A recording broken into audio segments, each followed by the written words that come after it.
Good afternoon and welcome to your 4 to 5. I'm calling it Wild Weather Wednesday. I'm Chad Silver here along with Tim Buckley and Lauren Coleman. Hey everybody, as you said, it's all about the weather today, the forecast. What's it looking like now? I know you're tracking a threat of severe storms. Sure, so the main thing so far is very wet, lots of rain, and we're going to watch for the potential of maybe a little bit of flooding as well. So what I'm looking at over the next couple of hours is that we still have several more storms that will continue to pop up. Now, as you're watching this right now, maybe you've already had some rain or some storms, but you also may have just stayed dry so far as well. It just depends on where you are. The radar is showing a different picture across much of the area. Let's take a look here, and we're going to see that on the wide level there are several different scattered storms. If we zoom in more closely, this is Greensboro here. There are scattered showers and storms each and every corner of the county, and so far today what they've been doing is they've been lasting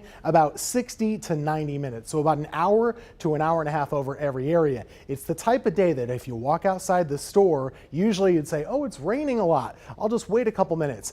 Not today, because the rain lasts a long time because these are very slow movers. Some downpours and lightning right now up to 20 in Summerfield. If we move it over to Alamance County, you had some nasty storms in Burlington with a lot of lightning and a lot of heavy rain. Those have subsided. You're not in the clear for the rest of the day, but they have started to move out and move to the east. I think there'll be a few more rounds of this, though. We head up to the foothills. There are already more storms forming in Mount Airy, Surrey County, Stokes County, and Yadkin County. And if we look closely at what happened in Guilford earlier, lots of rain fell near Randleman and Pleasant Garden, 2 to 3 inches already on the ground. We have a flood advisory, which means there could be some of that rising water even as the storms are starting to let up a little bit.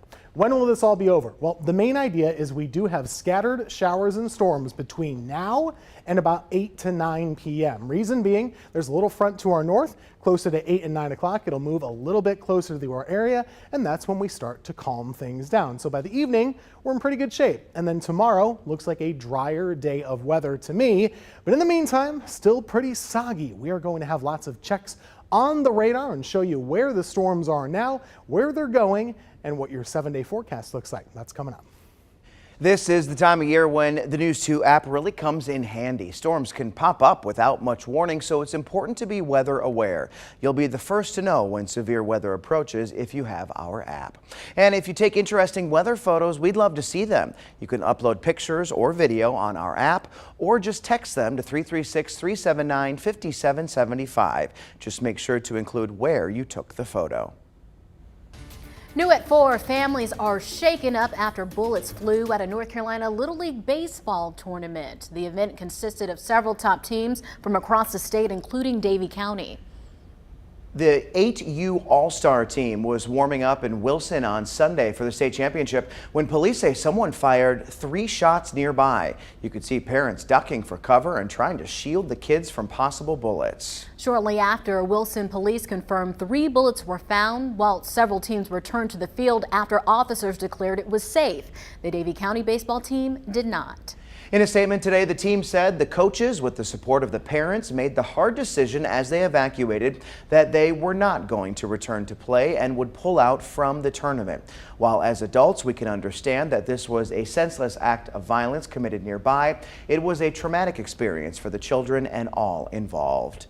We spoke to a man whose child was at a playground nearby. He says one of the parents shielded his daughter. It was just really awesome what the Davie County team did. They did what I think we would have done as well. I think they saw kids that were on the playground were unaccounted for. You know, I'm coaching, my wife's in the stands, our daughter's at the playground like she'd done the other 2 days we were at state. I think they sprang into action and they protected my daughter like she was one of their own. It was awesome. Terrifying. Police found bullets in a stroller and the back of a minivan. Right now, officers are working to find out who fired the gun. They don't believe it was a targeted situation. However, families at the game say that doesn't change the fear they felt knowing how vulnerable they were. Increased gun violence near kids is fueling local school safety changes. It's been going on for months now. Guilford County Schools is testing body scanners at some schools in the hopes of getting them in all high schools by the fall. Lexington City Schools will require clear bags when kids go back. And you'll remember Winston-Salem-Forsyth also enacted a clear bag policy for after-school events following the shooting at Mount Tabor.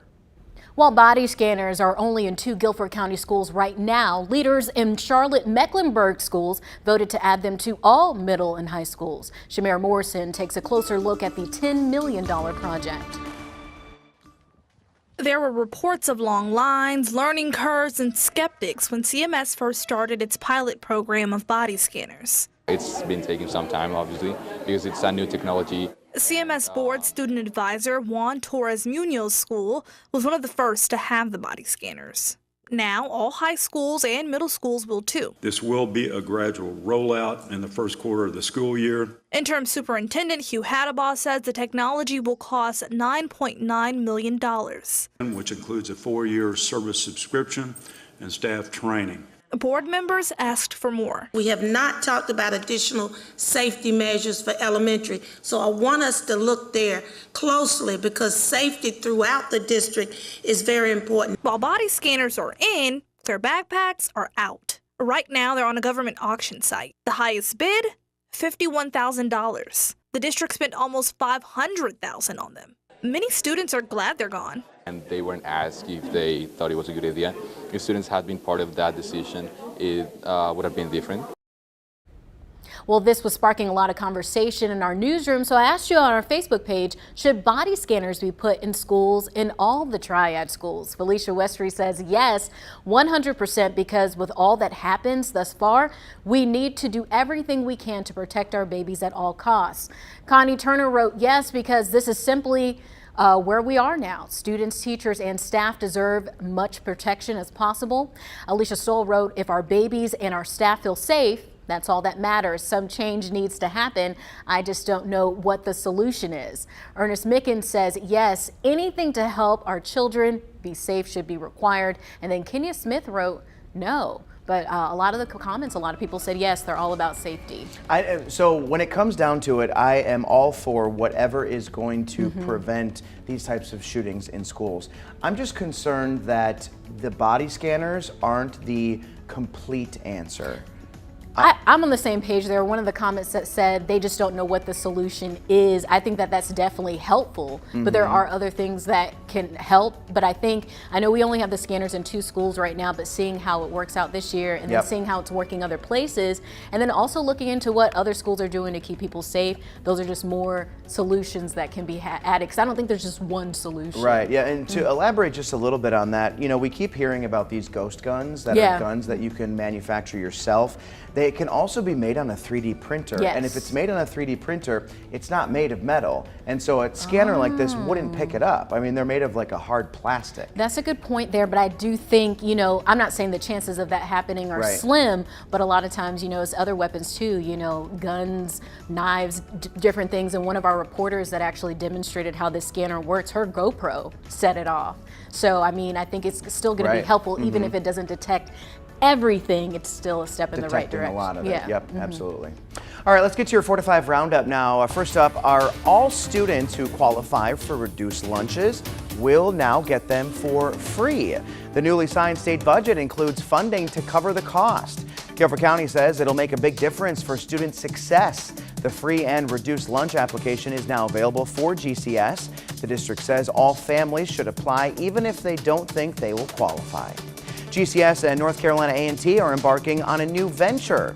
They're teaming up to build a community education center. The space will provide tutoring, adult education, and meeting rooms for students and adults, as well as in-demand job training. It's expected to open in 2 years.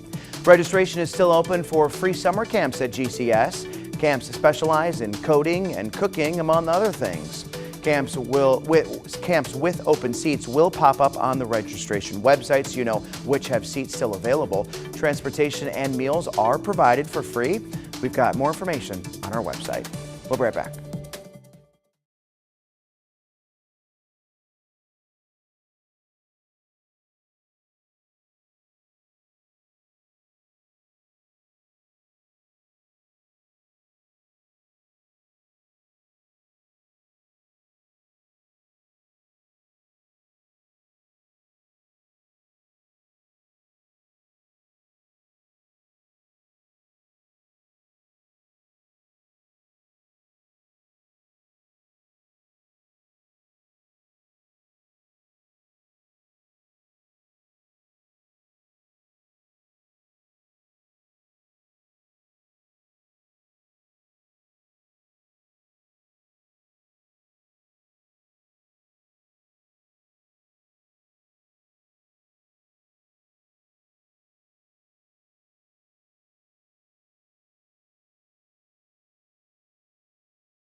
Tim Buckley back with you right now. Just wanted to give you an updated radar look so you can know what to expect outside your window. Zooming into Guilford County first, it's been storming quite a bit from Greensboro south at first. Now you're getting a break. Now it's more on the north side of town, just north of the new urban loop. We're seeing a good amount of lightning and downpours there, but everything is good in downtown at the moment. It's really along the 150 corridor from Oak Ridge to Summerfield and over north of Greensboro on North Church and North Elm. Burlington, you're in the clear for now, but more storms could happen later. Winston-Salem hasn't seen a drop. I've heard from you.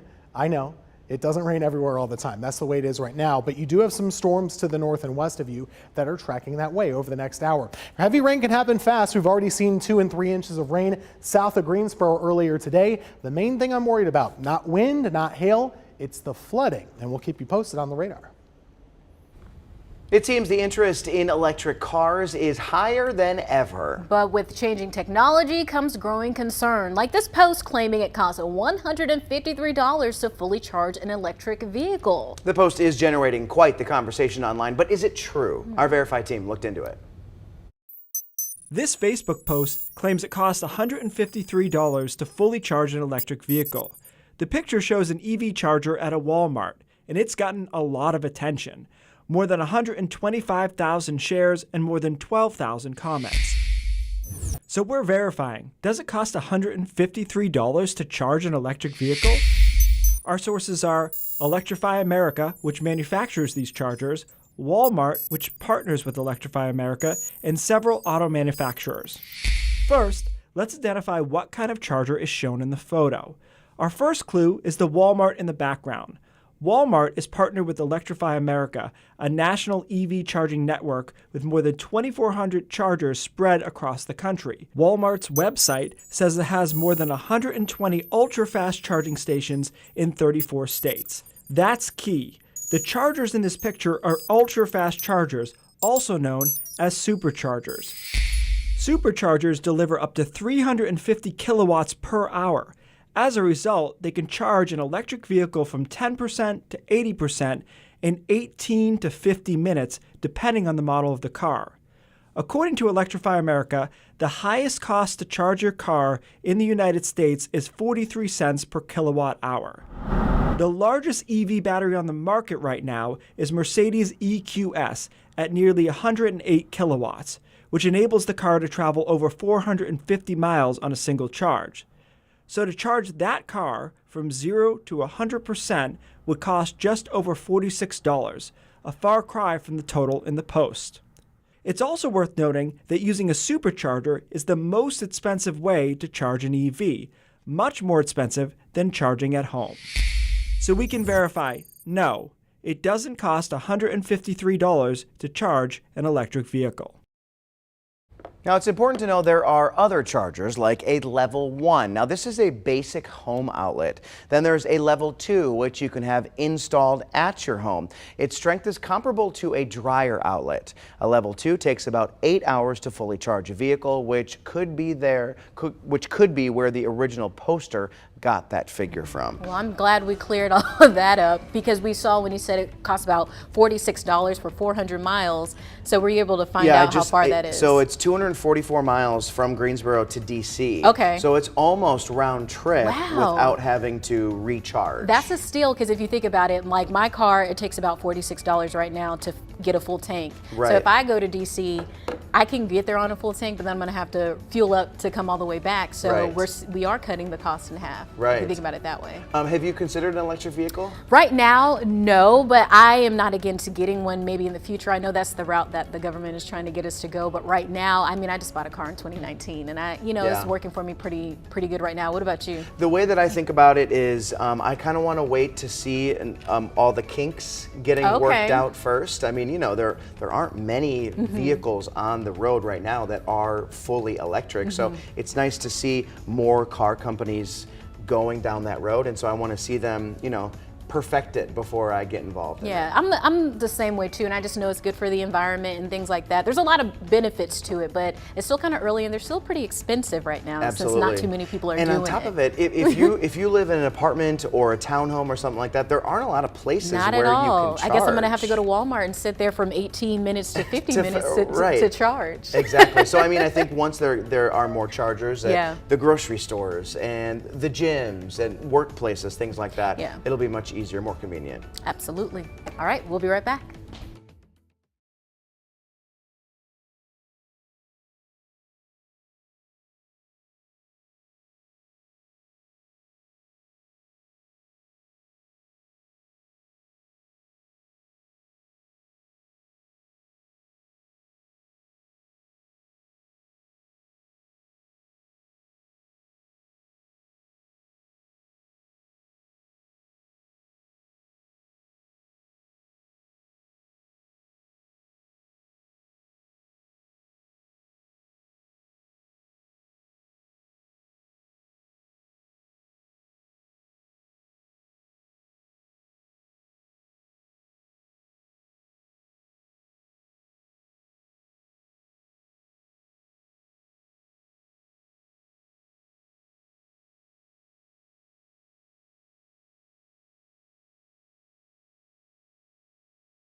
All right, Tim back with you here. We're tracking the radar still. It's not going to be a huge threat of severe weather today. Most of us won't have any high winds or hail, but what we are seeing and have already seen are storms that move really slowly and bring a lot of rainfall, and that can pose a flooding risk. So what we're seeing right now in Burlington is, well, everything is fine. Just about an hour ago, torrential rain, the wind was whipping, and there sure was a lot of that rainfall very quickly as well. High Point, you're in good shape at the moment. In fact, some bright sky not too far away. You haven't really had any of the storms just yet. What's causing all of this is we have a little front that's moving into our area. That front is causing our scattered storms, and they'll continue from now until about 8 or 9 o'clock. Scattered, hit or miss, so you know how that goes. It'll be pop-ups here or there through that time. Heading into tomorrow, the front will be a little south of us. So the threat of storms, way lower. I think almost all of us will be dry for Thursday, but that same front too is going to back up a little bit. You see what's happening?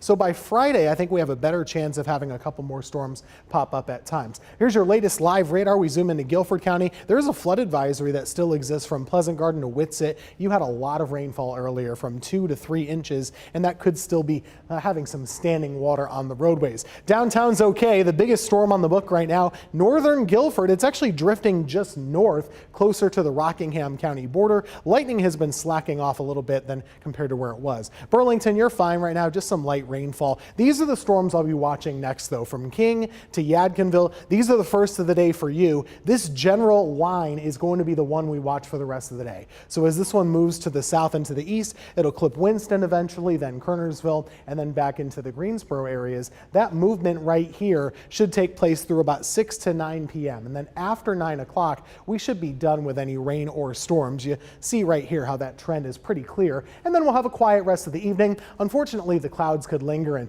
obscure the view of the full moon, which is happening for tonight. That's the live view over downtown Greensboro, your 7-day forecast. No big breaking news here. It's just kind of the same most of the day. So for tomorrow, hardly a chance of a storm, just about a 20% shot of getting wet. It'll be hot, it'll be humid with a high in the upper 80s. Pop-up storms return Friday, Saturday, and Sunday, but none of those days are washouts. Far from it. We'll just track the radar each afternoon, and you can track it at home with our app. All right, Tim. Well, right now we're in the frequent storm season, so you're going to want to keep our WFMY News 2 app close. We've got you covered with the latest weather and traffic updates. Just download the app from either the Apple Store or Google Play. It's free. We'll be right back.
New Carolina Panthers quarterback Baker Mayfield says he's excited for a new start in Charlotte after a bitter end to his career with the Cleveland Browns. Yeah, well, talking to the media yesterday, he addressed his shoulder injury, leaving the Browns, and his goals with his new team. But before Mayfield throws his first pass wearing black and blue, he's got something else to check off his Carolina bucket list. I'm looking forward to having my first meal at Bojangles. I haven't had that yet, but I've been told that I need to do that as soon as possible. So I'll probably wait a little bit. It's not exactly on the training camp diet, but I'm looking forward to it. And no surprise here, Bojangles wasted no time responding. The restaurant tweeted, "Baker Mayfield, we are ready whenever you are." Oh, that's super, super cute. There's so many good, right. North Carolina gyms for him to look forward Yep. to. This time of year, your favorite cookout, the watermelon shake. Yep. That's what I was thinking. He needs to know about that and try that out. Absolutely. and cookout just in general. I don't know which is bigger, if it's cookout or Bojangles. I mean, who has the farther reach? I don't know. Because I know Bojangles is outside of North Carolina. Yeah, it's too, outside so. of North Carolina. There are some in Virginia, I know that. But I lived out in the Memphis area. I don't remember seeing Bojangles there, but they did get a cookout right before I left. Okay, so they have a bigger reach. Both of them. Yeah. Okay. All right, okay. I'm just excited, just in general, for Baker Mayfield Yeah. because The Carolina Panthers have a little bit of an identity crisis when it comes to quarterback, and I'm looking forward to seeing what he can do. I know that he's got to go, and win the spot in general. But I'm looking forward to seeing what he does over Sam Darnold, because we need someone good. I'm excited about it too. I'm hoping that him coming to this team is going to bring everybody together and just have us be able to have a good season coming up. So. I know. And with Cam Newton last year, when they brought him back, there was that excitement. We were the all energy, excited, and then it just kind of fell flat. Yeah. But it's exciting to see people chatting about this, and so hopefully, fingers crossed, things are good. And get some bow rounds. Yeah, some bow rounds. We'll be right back. That is such a cute thing.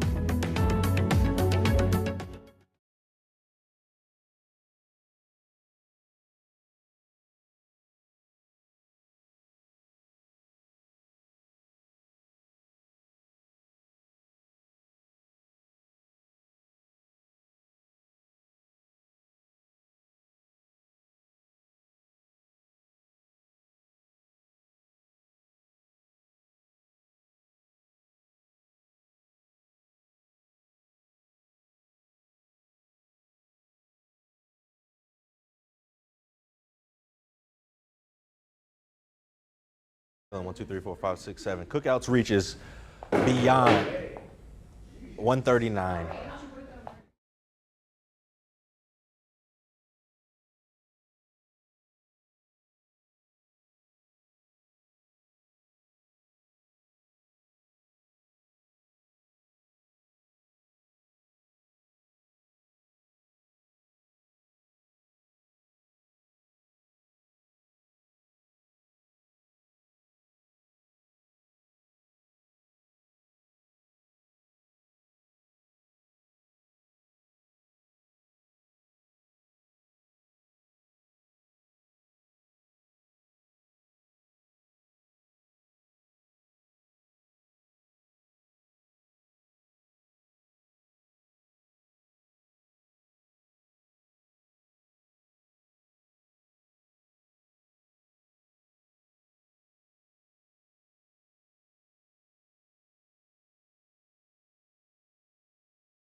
Welcome back to your 4 to 5, sending you hump day vibes on your Wednesday. Good afternoon, I'm Chad Silver, here with Tim Buckley and Lauren Coleman. Hey everybody, hope you're having a great day, but hope you're also trying to stay dry. Tim, I know you're tracking some chance of some severe weather.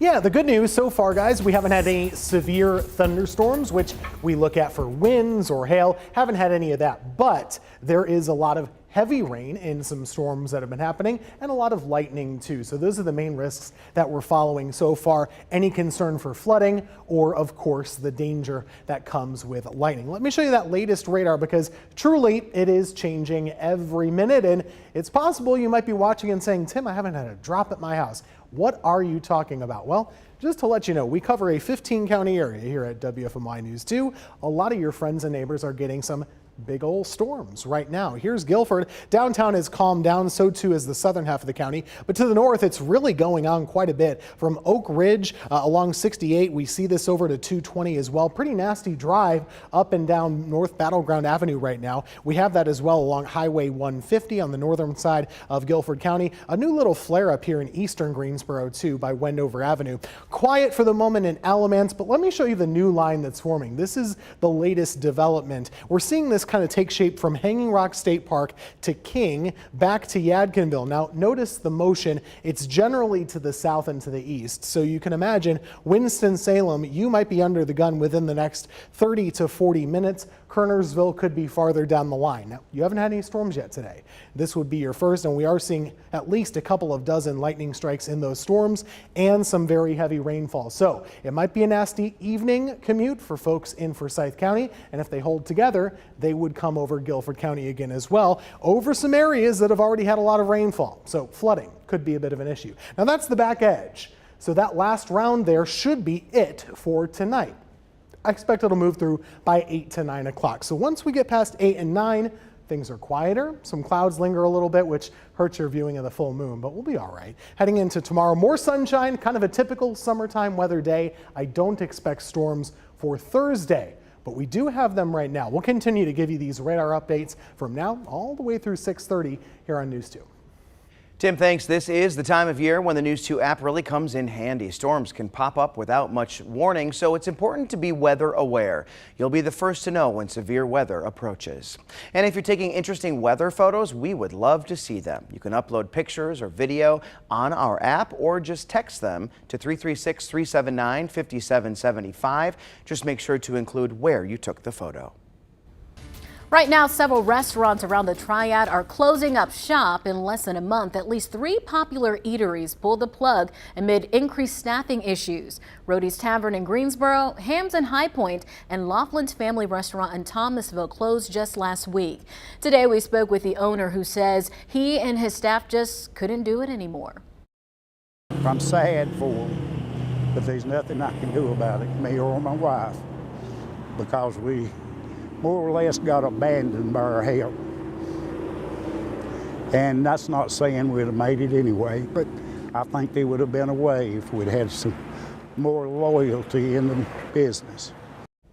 Well, there are plenty of businesses looking to grow. Plant-based and vegan food options are growing in popularity. 2 local entrepreneurs are taking advantage of the trend. WFMY News 2's Jalen Gilkey met the owners of Romeo's Vegan Burgers in Greensboro. Rapper Tigo B and his business partner Lamont Heath are the owners of Romeo's Vegan Burgers. After 2 years of business down in Charlotte, the pair decided to expand to Greensboro. Now, they realized there wasn't much competition in the area, so they brought their restaurant up to the Triad. The idea originally came from myself and my business partner. We've been vegans, you know what I'm saying? So at the time, I just signed a deal with Universal, and the pandemic hit right after that. So there was no way to move around, do shows, do music. So when one door closed, restaurant doors opened soon after.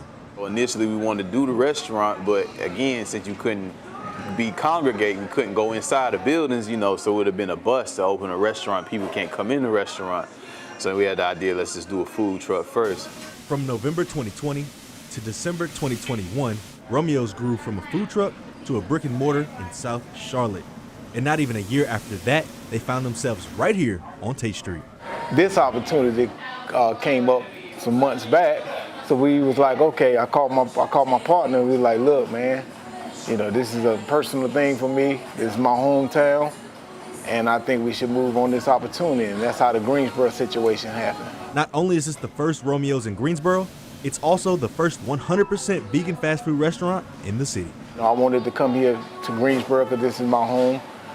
We got another location in mind, another city. So it's about continuing to grow the brand of Romeo's. And we feel like it can be just as relevant in the conversation as Burger King, McDonald's, and so forth. Believe in yourself, you know, whatever you can believe you can achieve, and it is real. You know, from a person that made the TV set to the person that made the first car, you know, they had to see it in their mind first, and now we're living in their dreams, you know. So somebody can easily live in your dreams as long as you take your dreams seriously.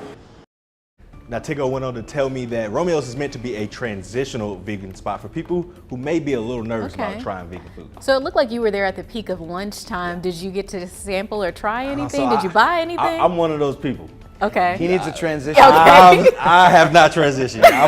I'm a little nervous. I'm not gonna lie. And I would like a place like that because I need something that is transitional. Transitional, right? so Yeah. all the way. But then again, I mean, it is impressive how much advancement we have seen in this area of the food world. I was in Wilmington a couple of months ago and went to a restaurant, had no idea that it was a vegan restaurant. Everything we ate tasted like it was meat. I mean, they have chicken wings, they had I had pork tacos. Okay. But I mean, it was unbelievable how much they can make the food taste like, you know, the meat food. And with the same type of texture, exactly. too. It's crazy. And I think that's the biggest key, making sure you're able to match the texture. Yeah. Right. Because me personally, that's something I'm very big on. And if I'm not gonna be able to be like, okay, this could be a burger, then I don't think I'm gonna do it. But I got a spot to try. Okay. Did you at least like look at the menu? Oh, it looks good. It does look good. I was like, I might need They to got check chicken this nuggets, out. burgers, all type of stuff. But I was just like, not this time. Maybe next time. What's impressive about this a lot too is he was talking about during the pandemic he couldn't really do shows, so taking another passion or something he was knowledgeable out and making a profit off of that.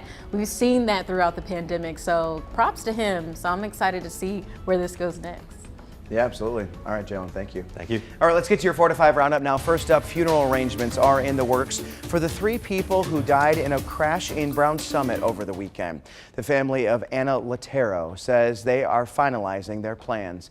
You'll remember her brother Alexio Latero, a Gibsonville junior firefighter, was driving the pair and a family friend when the car hydroplaned in rainy weather. She died along with 15-year-old Sarah Martin. In the other car they crashed into, Greensboro firefighter Rick Merle died. His wife was critically hurt. Martin's family will hold a celebration of life on Saturday at Lebanon Baptist Church. The family asks that any donations be made to St. Jude Children's Research Hospital. Families are shaken up after bullets flew at a North Carolina Little League baseball tournament. The event consisted of several top teams from across the state, including Davie County. The 8U All-Star team was warming up in Wilson on Sunday for the state championship when police say someone nearby fired 3 shots. Shortly after, Wilson police confirmed 3 bullets were found, while several teams returned to the field after officers declared it safe. The Davie County baseball team did not. They did decide to pull out of the tournament. Right now, officers are working to find out who fired that gun. They don't believe it was a targeted situation. New at 4:30, we've got a weekly COVID report from the state health department. Hospitalizations are hanging steady with no increase compared to last week. Right now, 5.5% of hospital visits in our state are for people experiencing COVID-like symptoms. While this metric didn't go up, another one did. COVID wastewater tracking shows a little over 4% increase in particles compared to 2 weeks ago. More COVID particles and waste shows the virus is spreading even if people don't go to a hospital or have symptoms. We'll get another report next week. Stick with us. We'll be right back.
Still watching the radar as we're looking at perhaps a flooding threat in some areas. The storms keep changing quite a bit. So earlier they were moving pretty randomly. Now we're starting to see more organization. And what I mean by that, notice how it's almost a solid line of rainfall now across Stokes, Forsyth, and Yadkin counties. That's more organized and we can track the motion of it a little bit more. They're all moving to the south and east. Decently strong too. They're getting a little stronger. We're using our 3D radar to show you a slice of the storm. Notice it's 30,000 feet tall. We're seeing some pretty tall elevation here. This could create some pea-sized hail as that heavy rainfall moves your way. You're seeing it in Tobaccoville, Rural Hall, and it's headed down 52 toward Winston-Salem.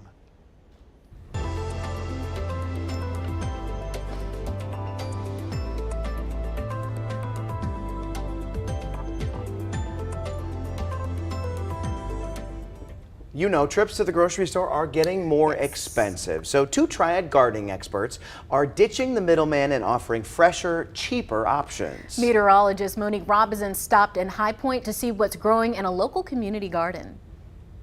Oh, look, you got a pepper. Wow. Look at that. Been waiting on See, that. you've been waiting on, we were talking Yeah. about that. You didn't Yeah. see any, and there you go. Look, Mo. Oh, it's real tiny. Uh-huh. Crystal Mercer oversees the 150 community and school gardens across Guilford County, including this one, High Point's Burn Hill Community Garden.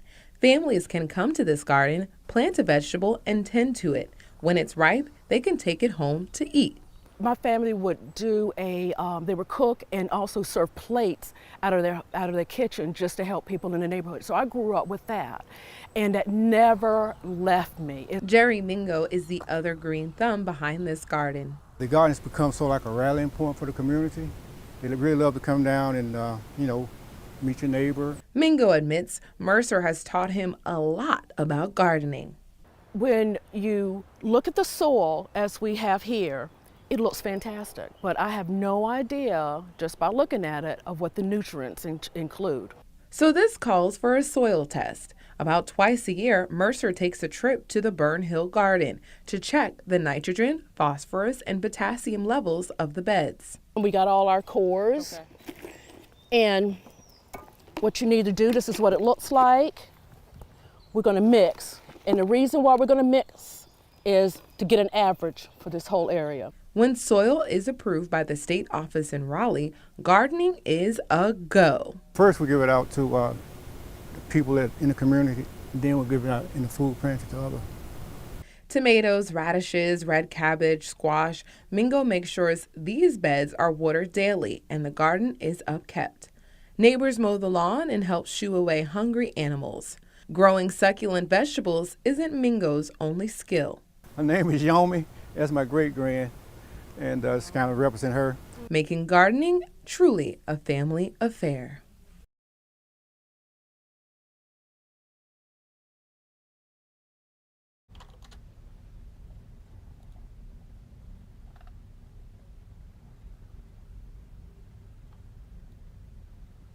Mic check from me. Ice cold milk and an Oreo cookie. They forever go together like a classic combination.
Storms are part of summer weather, and we're having some summer weather today. I wanted to give you a view from outer space. This is a satellite image. What you're looking at, literal pictures that show us the tops of the clouds, and you can see a lot of detail here. This was the first line of showers and storms that developed a few hours ago. Now the second one is taking over. We're seeing it in the foothills and across the northern Piedmont counties. If you've had rainfall, your temperature has dropped quite a bit. Look at all these 70s that are showing up right now. But if you haven't, it shows Asheboro 84, Troy at 89. Latest live radar right now, we see Guilford County starting to calm down, getting a temporary break, but the main line now is developing from Rockingham to Stokes to Forsyth over to Yadkin counties, and there sure is a lot of lightning. One trend I've noticed today is that when the storms begin, they have a lot of lightning, but as they sit over the same area, they get a little bit less electric over the course of about 30 minutes. Now this is all happening because of a front that's moving in and sagging south into the area. We talked about this over the last 2 days on the 4 to 5. As it moves south, it creates these storms, and it will sit in the Carolinas, the front, for a few days. Tomorrow should be a break in storm action, but by Friday, we'll have a better chance to see a couple of storms again as the same front moves a little bit to the north. So back to the radar we go. There have been a few areas today, these outlined green boxes are flood advisories because the storms that are forming, they're not moving very quickly. So if you get one, it's not something you can just wait out for 5 minutes. Instead, it's going to last about an hour or more in most areas. So plan on heavy rainfall. You're seeing it in Yadkin right now. You're seeing it near Tobaccoville and Rural Hall, right along Highway 52 or toward Bethania as well. That's moving toward Winston-Salem pretty slowly. So over the next 30 to 45 minutes, Winston-Salem could get some rainfall. Same thing for Walkertown and over to Kernersville too. So the evening commute could be impacted by these storms through about 6 to 8 o'clock. Guilford County, it's a break for now, but as I said, that line to our west is moving in through about 6 to 8 o'clock tonight. Futurecast shows that once we get to 8 p.m., the storm should be to the south of most of our area, maybe still clipping Siler City, but by midnight, certainly we're clear and calming down anywhere. There could be some lingering clouds. Then Thursday, it's kind of a quiet summer day, very typical. We'll have highs right around 90 degrees and all the humidity you can stand. I talk about that humidity. That's bad. When the dew point is right around 70, it's that air you can wear, and if you're like me, you step outside, you start sweating right away. It's that kind of weather. We do that tomorrow, but then the storm chances come back. Friday, Saturday, Sunday, pop-up storms each afternoon. Not for all of us, only for a few. Right now, we're in the frequent storm season, so you're going to want to keep our WFMY News 2 app close. We've got you covered with the latest traffic updates. Just download the app from either the Apple Store or Google Play. It's free.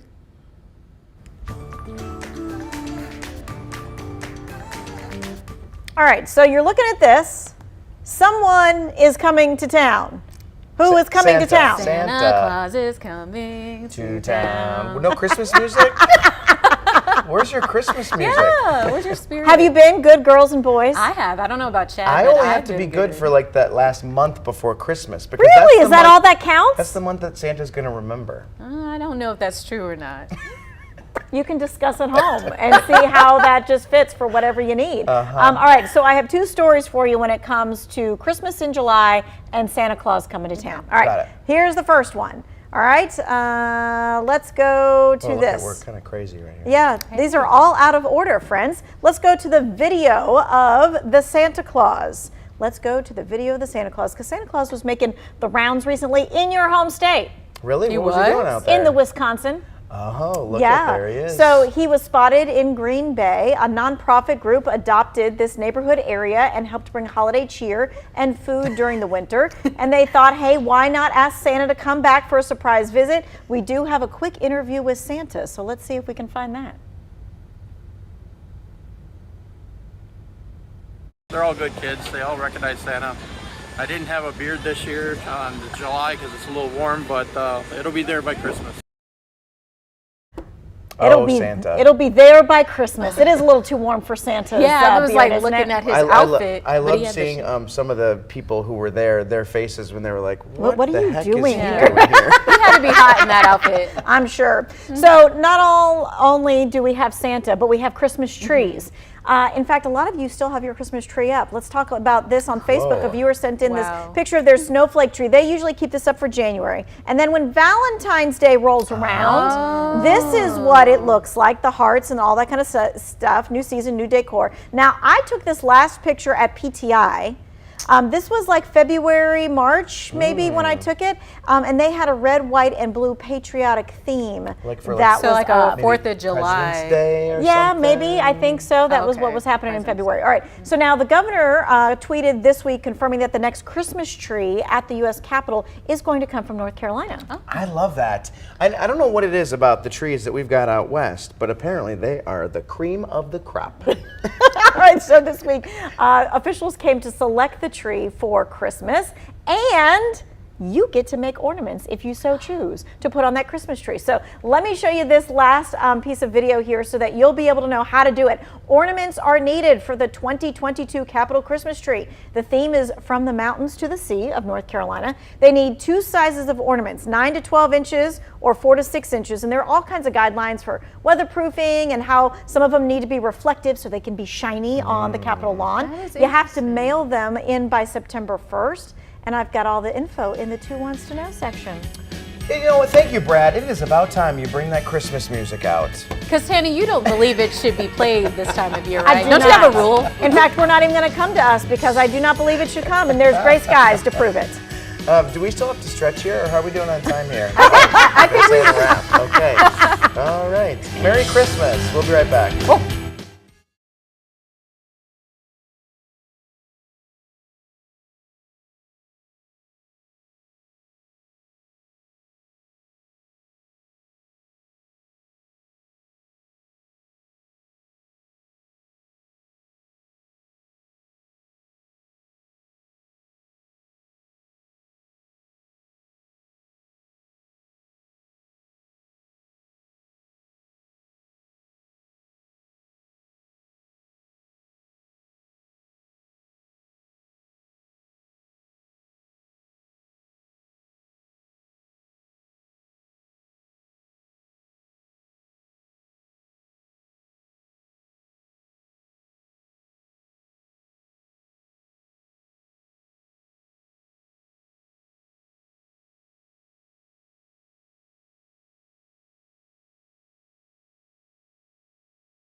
Thank you.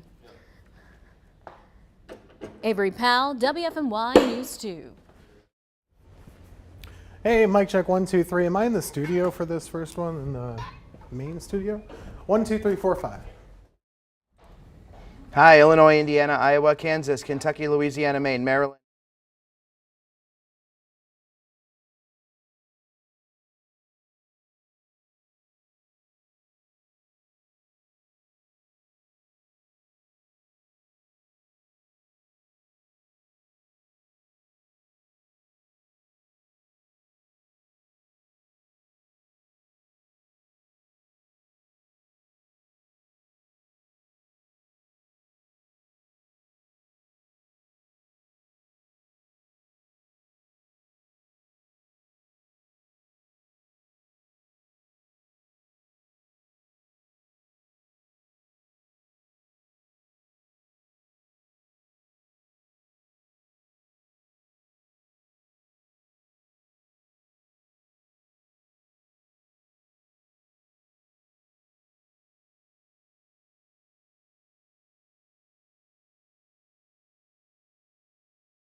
It's time for my 2 cents.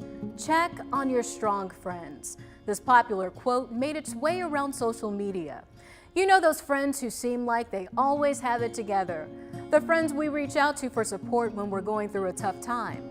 The truth of the matter is, these friends can also carry a lot, but don't often share what they're going through because they're just trying to be there for everyone else.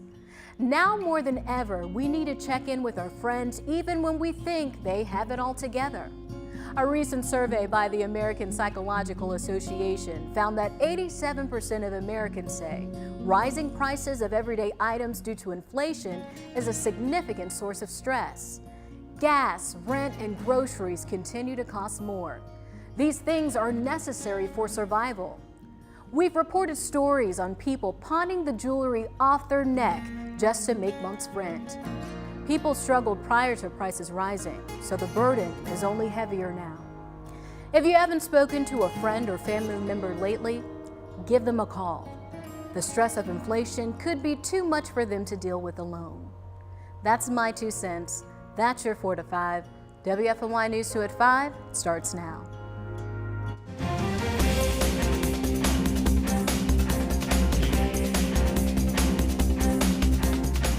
If you're heading outside in the next few hours, make sure you have an umbrella. Our weather team is tracking a line of storms rolling into the Triad. And Tim, sounds like it could be a few hours that we all need to stay weather aware. Yeah, it's been storming in some spots already for a few hours, and we have a couple more hours to go. Maybe you've had some, maybe you've still not had a drop of rainfall. Let's get to that latest live radar. There it is. We take a look at most of the action right now is actually north of Greensboro and Winston-Salem. In fact, a lot of this is popping up now in Rockingham County. I'm seeing a ton of lightning up there. Let's zoom right in. A couple dozen